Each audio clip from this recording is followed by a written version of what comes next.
Hey guys, welcome back to the channel Meet Praneeth. So today we have Anu Ramakrishnan with us.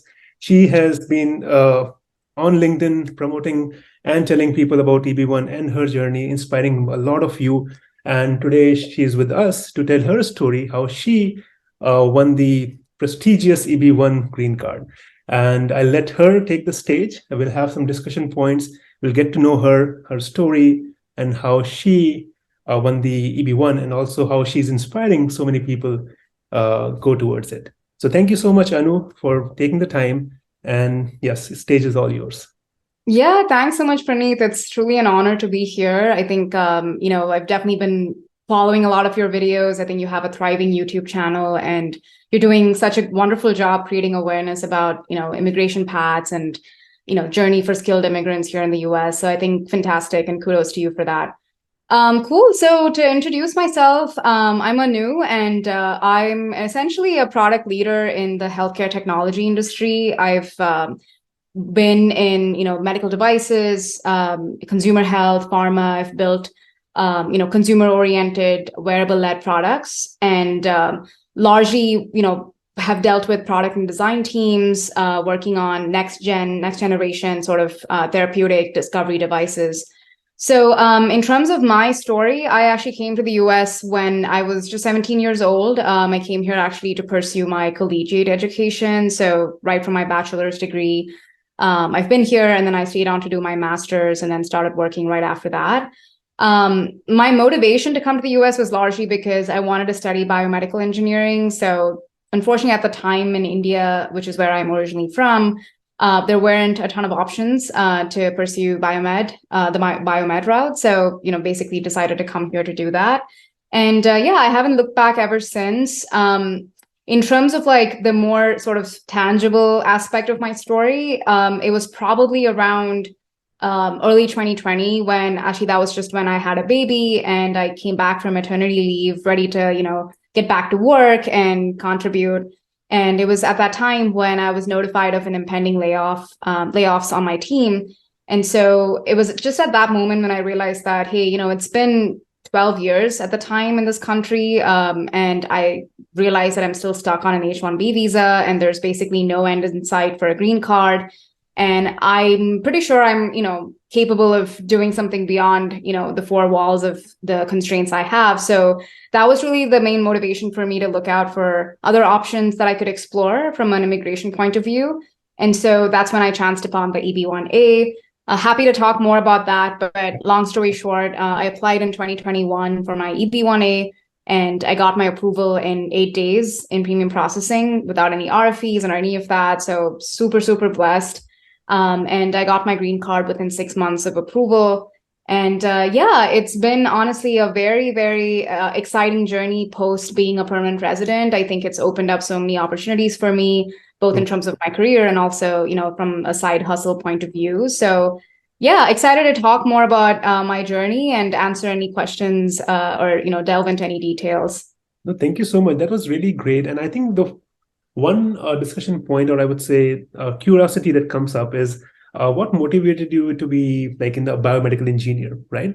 Because when you study in India, like the most options you go across is like either becoming a doctor or becoming an Yeah. engineer, specifically computer engineer, or let's say a Yeah. computer science engineer. So what motivated you early on in your life to basically focus on biomedical? Yeah, that's actually a great question and something I haven't revisited in a long time. So actually, yeah, my path set out as like probably 90% of other Indian kids at my age, where I wanted to actually pursue a medical degree. And then it was, I think, in 11th grade when the Brilliance tutorial like books started trickling in Right. at home, and I started preparing for like the different entrance tests. And I Right. realized, hey, I mean, this is fine, but like, if this is the path it's going to take, where like it's going to be 10 years of school and training, and then other, additional training and fellowships after that, and God knows when by the time I, get my first like real paycheck. Yeah. So it was really at that point when I was kind of like I had a bit of a doubt as to whether like medicine was the path for me. So I started looking at what other options I could pursue from an intersection of like technology and medicine point of view, right? So it was also at the time when like biotech was becoming a very commonplace kind of degree. And a lot of, they were, I mean, the IITs, for example, had started offering biotech or bioengineering as like one field. I mean, not many IITs had it, but I think there were one or two that started offering it. And then there were also some local universities in Chennai, which is my hometown, and also where they had this degree. But it was also like something that not many people knew much about. So I think for me, it was really that motivation to potentially explore a new space within the intersection of technology and medicine. And and actually, I'm proud to say that, unlike a lot of other peers of mine who actually did biotech in undergrad and ended up doing something totally different career-wise, I'm still in this industry and like still working on some very cutting edge products. And so, yeah, I think that passion has lived on for sure. And I feel like the greatest thing about working in healthcare is like you have a very tangible impact on patient lives and, the care ecosystem. And I think that's something that is very rewarding. Yep. No, I think you're right. And at least you wanted to be in this field from very early on. I think for what happened to me was I wanted to always do computer science. Right. And I didn't qualify for the rank that was needed. Yeah. I just got bioinformatics by chance. And okay.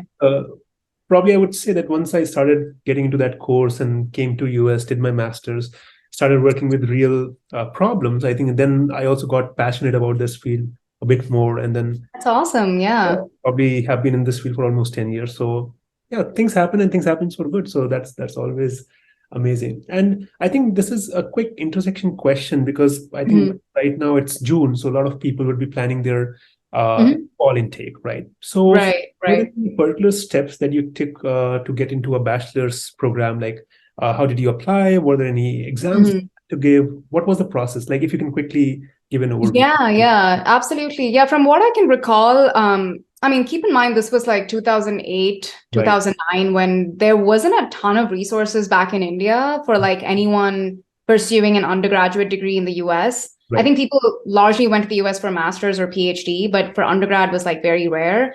So it was a lot of like self-discovery, honestly, like trying to do some research. And of course, like there was only so much information available on the internet as well. So I mean, I think I have to mention like my dad was very, very like on top of it as well. He was super motivated to make sure that I would come here to study as well. So like he helped out a lot in terms of like understanding what the requirements were, understanding how to shortlist colleges, what, the application process looked like. So in a nutshell, it really came down to taking my SATs, I think, when I was in 11th grade, which was like a year before you actually start applying. And then the big kind of aha moment for me was like, which I think helped a lot in the application process, was I had actually very good grades throughout high school. It wasn't like the case where, typically in India, the focus is on the 10th standard board exams and like 12th standard board exams. And like, there's a lot less emphasis on how else you do the rest of the school year. True. But thankfully for me, because I had good grades like throughout, that really paid off in the application process, because they look at like your entire kind of 4-year high school education, right? And the second thing I'll also say, which helped me a lot, is I had a ton of extracurricular activities as well. So I had, I was, I'm a singer. So I, did a lot of like singing contests. I had art, I had, public speaking. So I had like different things to showcase like a very dynamic, candidacy as opposed to just grades. Yeah. So I think that's another piece of advice I can give for folks who are looking to come here to pursue collegiate education. Yeah. I think that's a great point, because I think here in US for bachelor's or for master's, master's, but bachelor's specifically, you need a extracurricular profile. Right. So yeah, great pointer, because nowadays I think things are changing in India as well. But when we were doing our 12th, we were like, okay, well, we have to get good grades. Exactly. It was always like, hey, you need to get a 95% or higher. Right. Yeah. And like, how was your journey in US? Like coming as a bachelor's student, like at the age of 17 or 16, it's a lot of change, right? That you come across. Absolutely. From India, coming to a new country altogether, and 2008 was the period when recession hit. So sort of different things were going on. So how was your journey in altogether in US from, let's say, your bachelor's till what you are doing till now? How has it been? Yeah. For sure. Yeah, I can talk a little bit about my transition to the US, and then I can talk about sort of, the last 10 years or so. Right. So I will say like the 4 years I spent in my undergraduate degree here were very transformational, I think both personally and also professionally. In terms of like the hard moments, like, okay, actually, let me back up a little bit. I think honestly, one of the best things I did was I decided to pursue my degree at University of Washington, which is a public university. It's also like right in the bank center of Seattle. So it was like not in the middle of nowhere where, you have to like take a bus to get at the nearest city or something like that. So I think those factors, like from a demographic and like, geographic perspective, I think helped make that transition a little bit easier. The other thing I'll also say is that the school that I went to, UW, it's a very diverse school. So there were lots of like international students. So I would see people from China, Korea, Taiwan. There were people from like the Europe. So I think there was it didn't feel like I was just coming to like a land of Americans and like I was the only like token immigrant there. So it didn't feel that way, which I think helped a lot as well. Right. But yes, there were definitely some hard moments. For example, from an academic point of view, I think the first thing that was very different for me to understand is like classes are graded on a curve. So it doesn't matter how well you perform, it matters how well the others perform and how your performance is relative to theirs. Right. So that kind of comparison, like, or benchmark kind of game started early on, where it's like, hey, always like make sure that you have to make sure you are comparing yourself like to how others perform in the class. So like, which is very different from like in India, where it's like everybody can get a 95 and like everybody can, take a piece of the cake home, right? But yeah, so that was just something different for me to understand. And then the second thing from an academic perspective, I think as you brought up too, like the focus is on holistic development. It's not so much on just like getting 4.0s.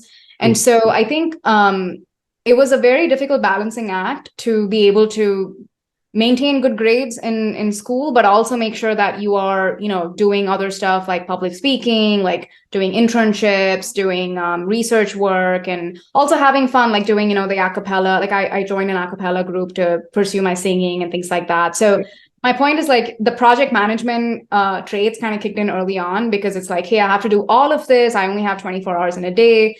So that's from a professional point of view. And then from a personal point of view, I think the challenges were just, doing everything on your own. I think being an only child, I will say that my parents took care of a lot of things for me growing up in India. So coming here, like right from buying groceries to like, folding my laundry, like everything was now on me to do. So, I mean, of course, these are things that other students face when they come here for masters too. But just, when you're 17 versus when you're 22, I think there's a little bit of a difference, right? So yeah. And then, of course, I also realized that I'm going to rely heavily on my friends for support, right? Because you don't have family and you don't have someone to go back home and cry to, and you have a long and hard day. So you have to be yeah. So I think like, yeah, exactly. So I think like those were like the very foundational learnings from the 4 years I spent there. But honestly, like it was important that I had that experience then, because so much of that paid off in the rest of my professional career as well, because then I knew, okay, yes, you got to balance different things. You got to like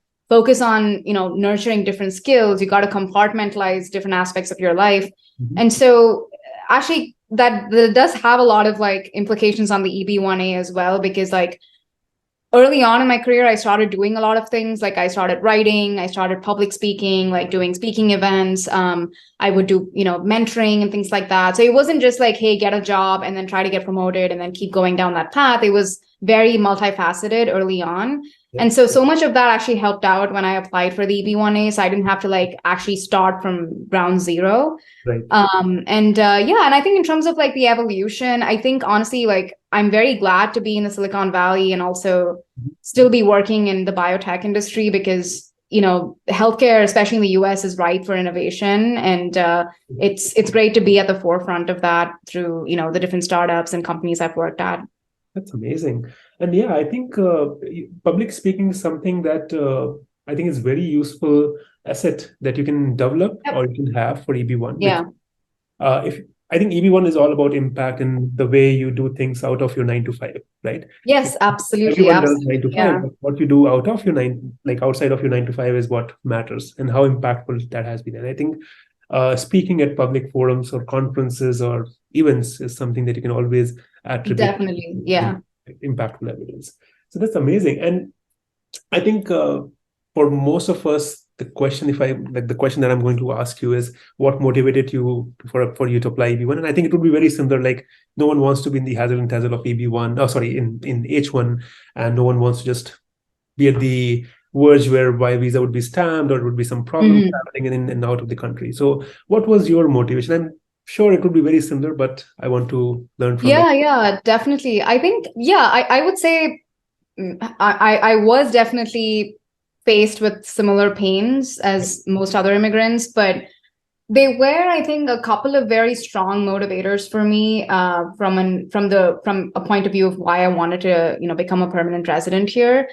The first thing was career-wise. I think just being in this industry, like this industry is healthcare is very specific, like it's very different country to country, right? So having spent like basically all my career working in US healthcare and having developed some level of like seniority in it, I felt like if my career had to keep growing, I think I had to be here. And also if I wanted to have access to different kinds of opportunities, like for example, maybe one day working at the FDA or, some other kind of government agency, like I would need to have a permanent residency to do that, right? So that was a very like nagging kind of motivation in the back of my mind where I didn't want to be constrained to apply for the kind of jobs I wanted to do.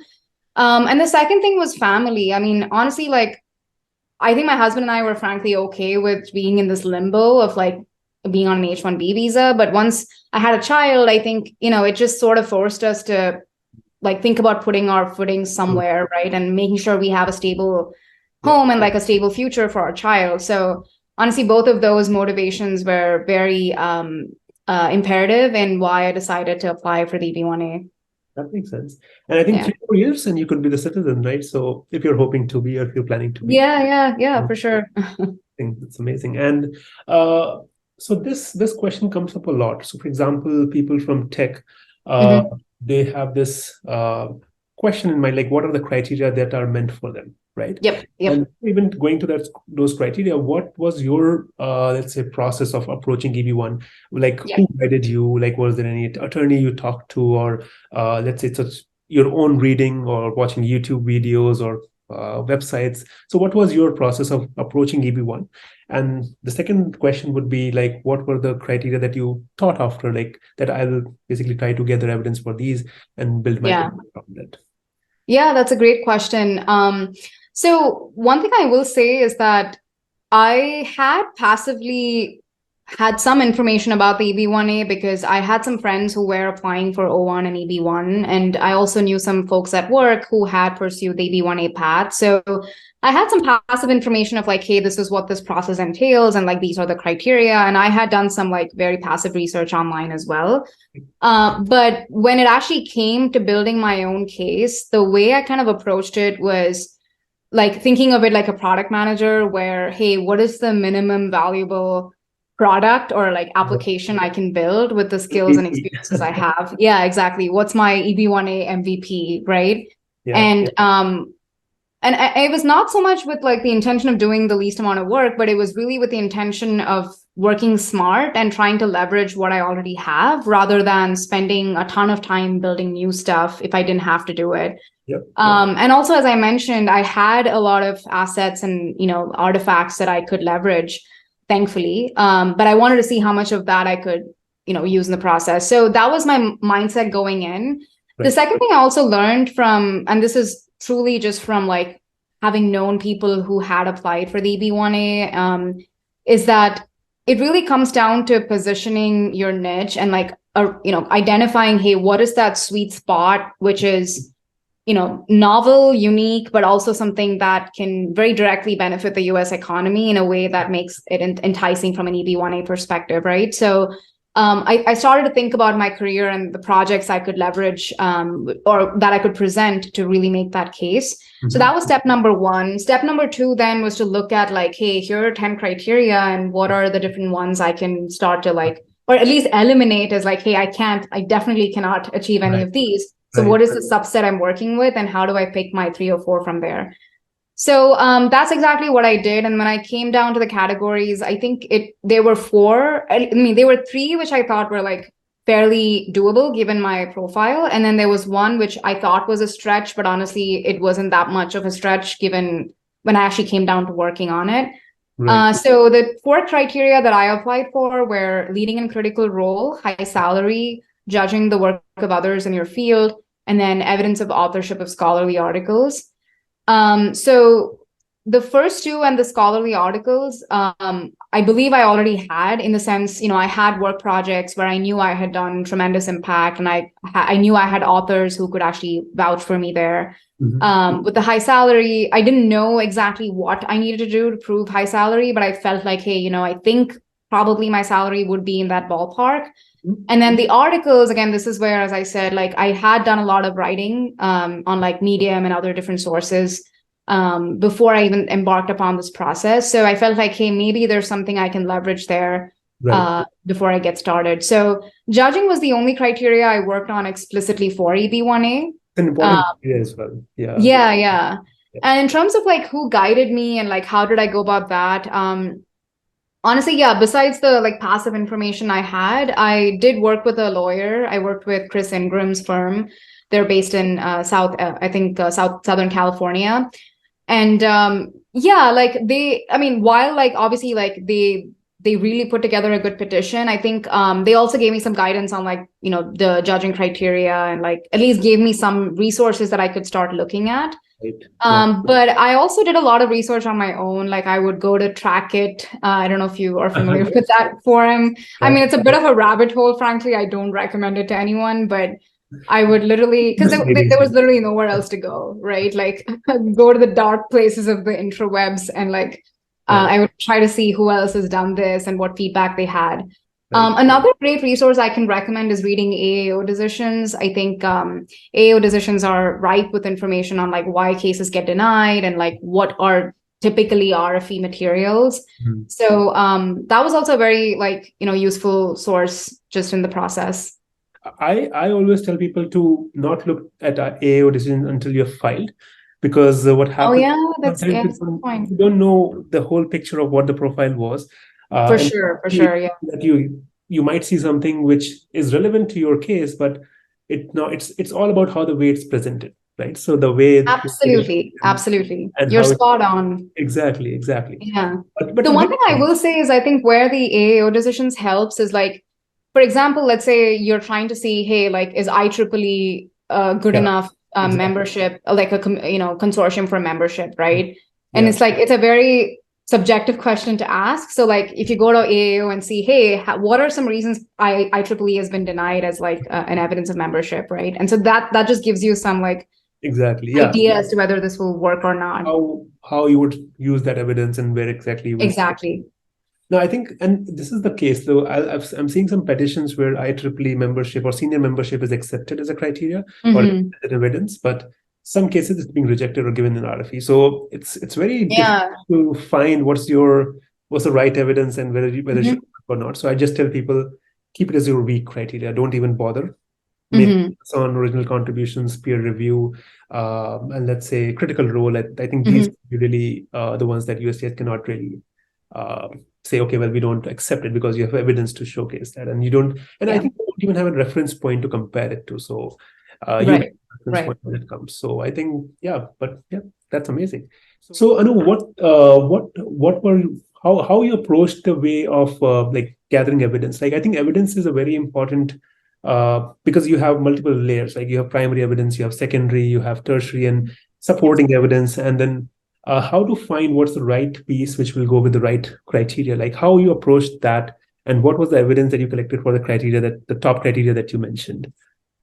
Yeah, that's a good question. And honestly, I don't know like how in depth I can answer it in this conversation. But one thing I will say is that this is where I think having a really good lawyer helps a lot, because at least in my case, my legal team made it very comprehensible in terms of like, hey, what is it that is exactly required for each category? Like, what are the exact like, specific evidences that we're looking for? And so then it was really the job for me was to go about finding those evidences and like uploading them and making them accessible. So that was step number one. So as I said, step number one was largely like just waiting for my lawyers to give me direction on, hey, what do you need for every category? The step number two is, I think, where I had to use my own brains quite a bit because what sometimes happens, especially for people who come from like more non-traditional EB-1A backgrounds, like let's say product management or business analyst or whatever, is that there is like a lot of business context that's often required to really project your work in great light. And sometimes you need a little bit of that extra review or extra like tweaking to make that very apparent in your case. So I felt like that's one area where I had to step in a little bit in terms of, looking at my arguments, revising it, like maybe suggesting to the paralegal, like, hey, maybe we can like de-emphasize this and emphasize this other thing instead.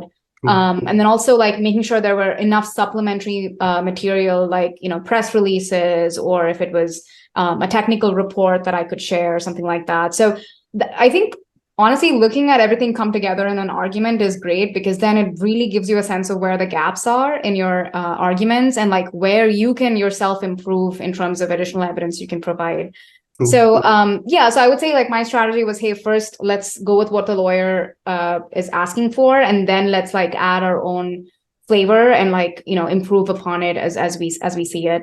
The one thing also that I think was helpful for me was again, I try to think of the USCIS officer as like my customer. So I was like, hey, what's a good proxy for, having someone give me feedback for my case, right? So I actually went to people who, not that many, but like maybe one or two other people who don't work in product management or in healthcare to read my letters, at least like my letters of recommendations and like some of the content that I could share with them and give me feedback on like, hey, yeah, this makes sense, it doesn't make sense. And like, I wanted to understand what are some pitfalls in the application, like what are areas where I think people can get hung up on, and then what are potential RFE causers, right? Because I wanted to try to get ahead of those RFEs as much as possible. Right. I think you mentioned a very amazing point, that getting your letters, or let's say your petition or your career summary, read by someone not from your field.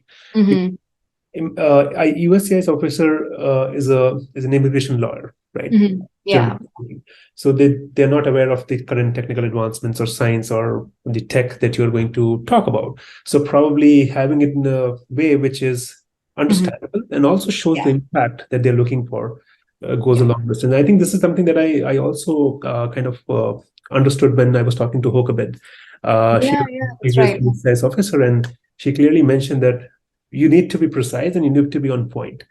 Every statement that you put in has to be backed up by some kind of evidence, which shows that it's not blabbering stuff. And also I think how you present that evidence in a way that's really readable for the officer, right? Because they look at, I think, I don't know, I would imagine at least 10 to 15 cases a day, right? And these petitions are not like, they're at least like 300 to 400 pages. So I don't know how much this helped, but I do feel like my other motivation was to make it very easy for them to parse through my case and understand, hey, here's the argument, here's the main facts, here's the substantiating evidence, and here's the conclusion, right?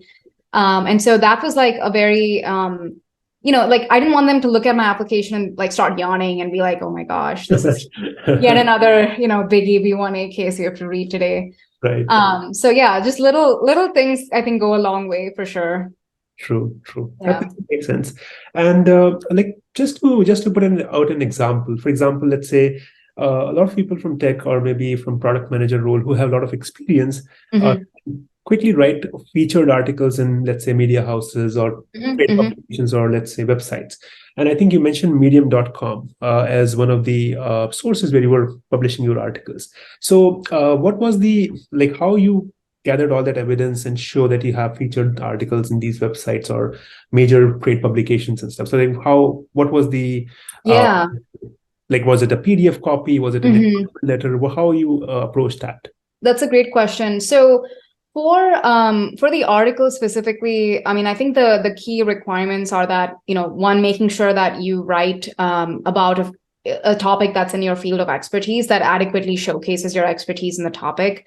Right. The second thing is publishing in a place which is either an online publication or a journal or whatever that has a high impact factor. And so impact factor can mean different things in different industries, but like for product management, like most of our knowledge comes from places like medium.com, where we look at other experts who are writing about different strategies or processes for product management.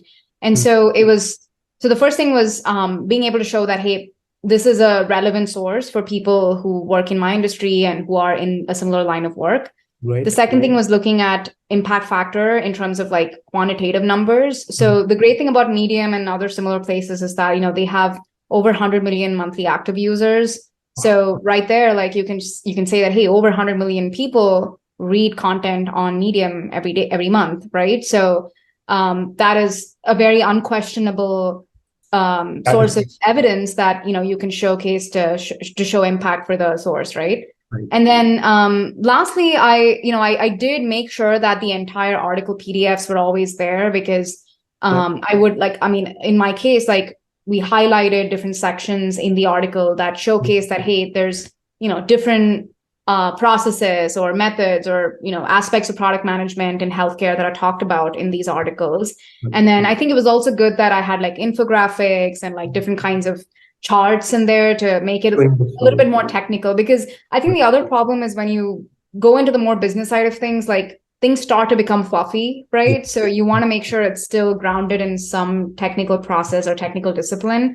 Right. And again, keep in mind that all of these articles were stuff that I wrote much before I even thought about EB-1A. So it was inadvertently like in the healthcare industry as well. So, and I think that longevity also helped. Like my first article, I think, was in 2016 or something like that. And when I applied, it was 2021. Yeah. So I had that continuity also going for me.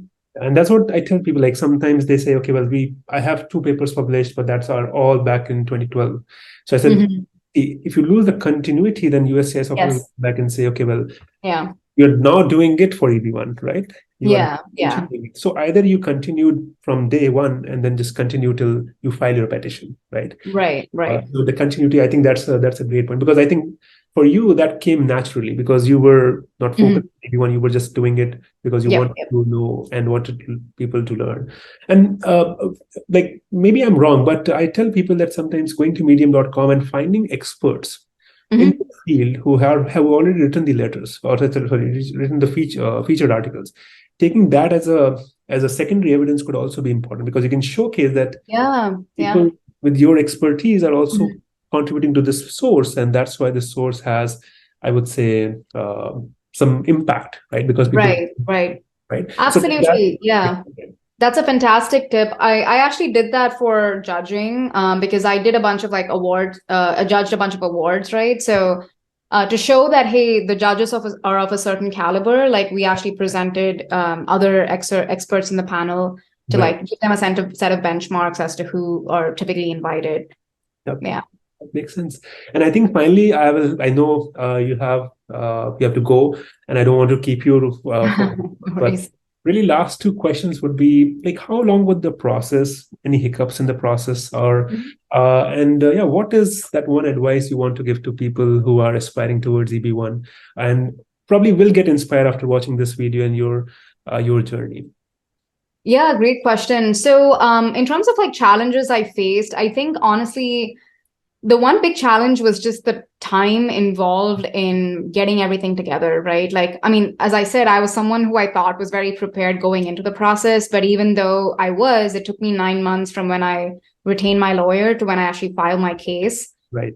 So that just goes to show that, there's so much paperwork involved. There's a lot of like introspection. Like you look at the arguments, you feel like, hey, there's some gap here. Let me go back and get more evidence. Let me improve this and that. So that like iterative cycle, like I think just takes a lot of time. Right. So time was definitely a constraint. The second thing I think was just lack of knowledge, frankly, or lack of like mentors, which I'm so glad that that's changing today, because there are lots of people who are sharing their time, who are willing to share their expertise outside of like people who are in the legal system, right? But my point is that, I felt very lost and alone when I was doing that. And I felt like, hey, I'm like, maybe am I stupid? Like, I think I had a lot of imposter syndrome as well. Like, do I even deserve this? Like, am I on the right path? Am I just wasting my time? And there were definitely many moments when this happened. And I was considering also like giving up a couple of times, but already like having invested this much time, I was like, hey, let me just do it and see where it takes me, right? So that brings me to the advice piece. I think honestly, like, yes, the EB-1A is not for everyone. I think it does require a certain amount of like effort and hard work and dedication. Right. But that said, I don't think there's any set in stone kind of profile for the EB-1A. Like, I think a lot of people ask me, hey, I don't think I have an EB-1A profile, or like, I don't think I can ever get an EB-1A in my field. Right. And so that's the first thing I tell them. I'm like, hey, it's very achievable, right? Like, if you understand what's required, if you are able to put the time and effort and the work to get there, it is very, very achievable, right? So I think part of what I want to do through the coaching and all of that I do, and writing on LinkedIn and things like that, is to help people really overcome that imposter and like be able to take that first step in the process of discovering their journey towards immigration freedom, really. Right. So and honestly, like, for Indian and Chinese born immigrants, unfortunately, there is no other like path, I feel like, because EB-2 and EB-3 like dates have retrogressed so much that I don't know, is it even possible in this lifetime to get a green card through those paths? I'm not sure. And honestly, I don't know how much is being done at the like federal and state levels to like make changes in this front. So so I do feel like, people just need to overcome any imposters they have, and like also overcome any myths they read online about the process, and just take the first step and get started. No, that's a great piece of advice, because I think this feeling of you are not there or you will not be able to do it comes to everyone who is in this race. Mm-hmm. And that is something you have to conquer and keep your focus at that journey, and at the I think at the end, right? And I think that's a brilliant piece of advice. And with that, I would like to thank you. Thank you for taking the time. And absolutely, I think the scene is really changing. A lot of people are coming forward and they're helping and sharing their stories. And I think this is very helpful for people who want to do this, because as you mentioned, when we were trying to do this, there were not many people who were talking about this, right? So it's really great that people are taking that step, and you're one of them. So thank you so much for taking the time again. And I hope everyone who watches this video would get inspired by your journey and will reach out to you to learn more. Thank you so much, Praneeth, and thanks again for having me. This was a lot of fun. Thank you.